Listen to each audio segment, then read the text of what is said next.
जोहार जोहार झारखंड, जय झारखंड। जिंदगी सुख दुख, उतार चढ़ाव, सफलता असफलता से भरा हुआ है। कुछ भी अस्थाई नहीं होता इस दुनिया में। लोगों का आना जाना रहता है। सूरज चांद सितारे सभी की अपनी एक आयु है, निश्चित आयु है, एक दिन समाप्त हो जाएगी। संभवतः उसके बाद क्या होगा ये तो ब्रह्मांड की रहस्य जाने। फिलहाल जिंदगी में मेरे भी जीवन में बहुत सारे मौके आए, खुशियां आई, गम आया, कभी मोटिवेट हुए, और मोटिवेट तो बहुत ज्यादा हुए। जिंदगी का मतलब ही था मेरे लिए मोटिवेशन। लेकिन कभी कभी इंसान है, कभी कभी डिमोटिवेट होने का अवसर आ जाता है। हालांकि कोई चाहता नहीं है, मैं भी नहीं चाहता हूं, और मेरे लिए तो डिमोटिवेशन का कोई रोल ही नहीं होता है। लेकिन पता नहीं, जिंदगी में पहली बार, इस छोटी सी दुनिया में, छोटी सी जिंदगी में पहली बार इस लाइफ में मैं सामना कर रहा हूं, और ऐसा लग रहा है कि शायद कुछ पल के लिए मुझे थोड़ा सा बैकफुट पर बैठा हुआ खुद को महसूस कर रहा हूं। जिनके कारण मैं बैकफुट पर हूं, आज उन्हीं के पास बैठा हूं। मेरे वीडियो को देखने के बाद लोग पॉजिटिव नेगेटिव दोनों तरह की बातें रखते हैं। सबकी अपनी अपनी सोच है, वो जैसा रखते हैं, आई डोंट माइंड, मुझे मतलब नहीं है। लेकिन हाँ, मैं सबका सम्मान करता हूँ, जो अच्छा सोचते हैं उनका भी, जो नहीं सोचते हैं उनका भी। लेकिन मेरी भी कुछ फीलिंग्स है, और मैं फिलहाल अपनी फीलिंग्स के साथ बैठा हूँ, जिनके कारण आज कई दिनों से मैं डिमोटिवेट कर रहा था। आज उन्हीं के पास बैठा हूँ और उनसे वीडियो ऑफ होने के बाद कुछ सवाल करूंगा। फिलहाल वीडियो ऑन है, मैं कुछ सवाल उनसे अभी नहीं करूंगा। कल मेरा पीएचडी का एग्जाम है, यानी पीएचडी यानी डॉक्टरेट डिग्री। हम लोग जीरो से स्टार्ट करते हैं, मैं भी जीरो से क्लास स्टार्ट किया हूँ। यूकेजी से मैंने स्टार्ट किया है, और जब जब एग्जाम आया है मैंने फेस्टिवल की तरह से सेलिब्रेट किया है। जब जब मेरे जीवन में एग्जाम आया है, चाहे 10वीं बोर्ड हो, 12th का हो, ग्रेजुएशन का हो, या मास्टर डिग्री का हो, या फिर कोई कंपटीशन हो, मैंने कभी अपने आप को डिमोटिवेट नहीं किया है। एग्जाम को मैंने हमेशा उपहार के स्वरूप में, एक त्यौहार के स्वरूप में लिया है। लेकिन आज पहली बार पीएचडी में भी 2-3 बार रिप्रेजेंटेशन हो चुका है, वाइवा रिप्रेजेंटेशन हो चुका है, सेमिनार रिप्रेजेंटेशन हो चुका है, लेकिन आज सिनॉप्सिस रिप्रेजेंटेशन हो चुका है। कल मेरा एनुअल रिपोर्ट सबमिशन है, और जिंदगी में आज तक के मेरे इतिहास में पहली बार थोड़ा सा मैं, ऐसा लग रहा है कि थोड़ा सा मैं कंफर्ट नहीं हूँ एग्जाम को लेकर। रीजन पूरा झारखंड जानता है, और फिलहाल मैं उन्हीं के सामने आज बैठा हूँ। अच्छा नहीं लग रहा था, घर में था। फिर हमने अपने एक साथी से कहा कि हमको एक मैंने थोड़ा सा आज ठीक नहीं लग रहा है, चलो घूम के आते हैं। और घूमना वही है जिनके कारण आज डिमोटिवेट हूँ। हम वहीं बैठे हैं जहां अपने दोनों चैम्प्स को मैंने दफन किया है। विकास है, इधर प्रकाश है। और आज मैं इनसे, मेरे गांव के भी लोग लगभग सभी कहते हैं कि ये लोग सबके सपने में आते हैं, मेरे ही सपने में कभी नहीं आए। और हम तो चाहेंगे कि आज कोशिश करो तुम दोनों हमारे सपने में आने की। आज पहली बार जीवन में मैं अगर अपने आप को थोड़ा सा बैक पे महसूस कर रहा हूँ तो कारण, लेकिन मेरे जीवन का उद्देश्य, मैं ज़्यादा दिन खुद को डिमोटिवेट नहीं रख सकता हूँ, खुद को मैं बैक पे नहीं रख सकता हूँ। मुझे फ्रंट पर आना ही होगा, और मेरी नियति यही है, मुझे फ्रंट पर आना होगा। आज 1 साल के आंदोलन में मैंने क्या क्या नहीं सहा।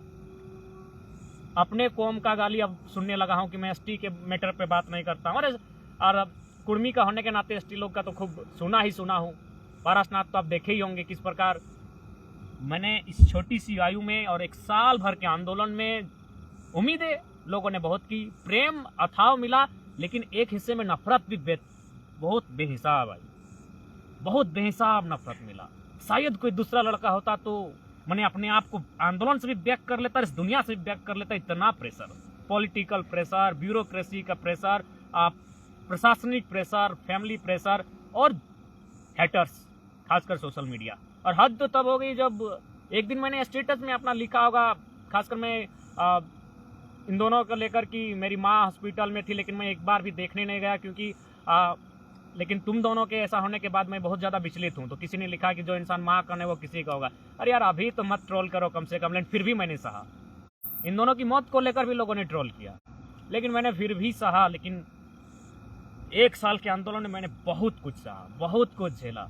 लेकिन आज जिंदगी के मोड़ में पहली बार किसी एग्जाम में मुझे अपने आप को बैक पर महसूस कर रहा हूँ। लेकिन फिलहाल मैं बैक पर अपने आप को नहीं रख सकता हूँ, और ज़्यादा दिन तक खुद को डिमोटिवेट भी नहीं रख सकता। मुझे मोटिवेट होना ही होगा, मुझे फ्रंट पर आना ही होगा, मुझे बूस्ट अप करना ही होगा, और मुझे तमाम चैलेंज को स्वीकार करना होगा।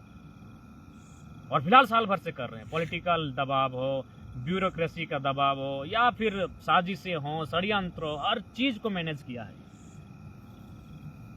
सबका अपना अपना तरीका है जीने का, सबका अपना अपना तौर तरीका है, सबका अभिमान होता है। और मेरा अभिमान, लोग सवाल करते होंगे कि आखिर इन दोनों के चले जाने से आखिर क्यों, एक क्वेश्चन मार्क आता है। मैं माननीय मुख्यमंत्री हेमंत सोरेन ने कथन कहा तो याद होगा कि फुटबॉल के मैदान में कमेंट्री करने वाला नेता बनता है। वो फुटबॉल का मैदान वही मैदान है, टीएपी हाई स्कूल का ग्राउंड, और ये दोनों उसी मैदान के खिलाड़ी थे। किसी का अभिमान बाप की दौलत होती है, किसी का अभिमान खूबसूरत चेहरा होता है, किसी का अभिमान अच्छी नौकरी होती है। मेरा अभिमान मेरा फुटबॉल का ग्राउंड था, और ये दोनों उस ग्राउंड के प्लेयर थे। यही मेरा अभिमान है। अगर कोई पूछे कि मेरा अभिमान क्या है, मेरा एटीट्यूड क्या है, तो मेरा एटीट्यूड फुटबॉल का मैदान है। और कभी कभी तो ऐसा लगता है कि मेरा अंकुरन ही, मेरा उत्पत्ति ही फुटबॉल के मैदान से हुआ है। तो वहाँ से अगर फुटबॉल के मैदान से कोई एकाएक मेरे जीवन से चला जाएगा तो थोड़ा अफसोस होगा, थोड़ा नहीं बहुत ज़्यादा। और खासकर अब जब से एग्ज़ाम का मैटर आया, एक एक पन्ना जब भी पलटते हैं तो सारा काम विकास करता था ओबियसली। और आज प्रकाश विकास के बीच बैठे हैं, और जब कैमरा ऑफ हो जाएगा तो मेरे अंदर जो चल रहा है हलचल मैं इनके सामने रखूँगा। हालांकि मैं एक साइंस का भी स्टूडेंट हूँ, और मैं तो भगवान भूत सब पे सवाल करता हूँ, और भगत सिंह के विचारों को समर्थन मानने वाला छात्र हूँ, यानी साइंटिफिक सोच विचारधारा का हूँ। लेकिन फिर भी आज गांव के लोग कहते हैं, ये लोग अक्सर सपने में आते हैं सबके, हमारे ही नहीं आते हैं। हालांकि ज़्यादा दिन ऐसा नहीं रह सकता हूँ, मैं निश्चय ही बैकअप करूँगा। और मुझे जिस हर किसी के लाइफ में आता है, जब भी कुछ हताशा, निराशा, उदासी आती है तो अपने आप को ठीक करने के लिए कुछ ना कुछ उपाय करता है। मेरा उपाय यही है जहाँ मैं बैठा हूँ। हालांकि अब तो ये मेरा डेरा रहेगा, क्योंकि हमारे जीवन में इन दोनों की भरपाई कोई कर नहीं सकता है। तब बहुत सारे लोग अगर हम कभी इन फ्यूचर अगर हमसे मिलना हो तो मेरी एक दुनिया यहाँ भी बनेगी, जहाँ लोग हमसे मिलने अगर लगे उन्हें कि मुझसे मिलना चाहिए, मुझसे बात करनी चाहिए, मुझसे भेंट करनी चाहिए, तो एक टाइम मेरा यहाँ भी रहेगा। फिलहाल कल मेरा एग्ज़ाम है, और अपने एग्ज़ाम को लेकर मैं ज़्यादा टेंशन में नहीं हूँ। बस थोड़ा सा अपने आप को लग रहा था कि मैं 100% नहीं दे पा रहा हूँ, तो मुझे उम्मीद है यहाँ से वापस जाने के बाद मैं 100% दूंगा, और मुझे देना ही होगा। और ये दोनों भी यही चाहते। प्रकाश अक्सर कहता था, मैंने गिरिडीह इसका विधानसभा पढ़ता था, वहाँ को लेकर काफ़ी कहा करता था। और विकास तो खैर साये की तरह, परछाई की तरह हमेशा साथ चलता था। दोनों बेशक उनका हाड़ मांस का जो शरीर था उसका त्याग हुआ है, लेकिन उनके आइडियाज़, उनके सोच, उनके साथ बिताए पल वो एज ए मेमोरी। और ये दुनिया का दस्तूर है, एक दिन जो आया है उसको जाना होगा, लेकिन जाने का एक समय सीमा होती है। बस वही बात थोड़ा सा अखरता है। बाकी फिलहाल खुद को पॉजिटिव करूंगा, और साथ ही यहीं से संदेश देना चाहेंगे राज्य के सरकार को भी कि यदि नियोजन नीति राज्य के हित के पक्ष में नहीं बनती है तो इस बार बहुत बड़ा आंदोलन होगा, और इतना बड़ा आंदोलन होगा कि शायद कोई सोच नहीं सकता है। क्योंकि फिलहाल उस जगह पर खड़े हैं जहां से हमें कुछ भी करने के लिए तत्पर है, इसलिए ज़्यादा इस राज्य की जनता को भी ठगने का प्रयास न किया जाए। तो फिलहाल ज़्यादा नहीं, क्योंकि अब यहाँ से निकलने का समय है, घर के लिए प्रस्थान करेंगे। रात काफ़ी ज़्यादा है, बहुत ज़्यादा है, और जगह लोगों के हिसाब से शायद सही नहीं है, बट मेरे हिसाब से ही परफेक्ट जगह है। सबसे परफेक्ट जगह मेरे लिए यही है। लोग क्या सोचते हैं, उनकी सोच को सम्मान करते हैं, सलाम करते हैं, सोबार करते हैं, लेकिन मेरी रियलिटी, मेरी वास्तविकता यही है, मेरा कंफर्ट जोन यही है। जोहार झारखंड, जय झारखंड।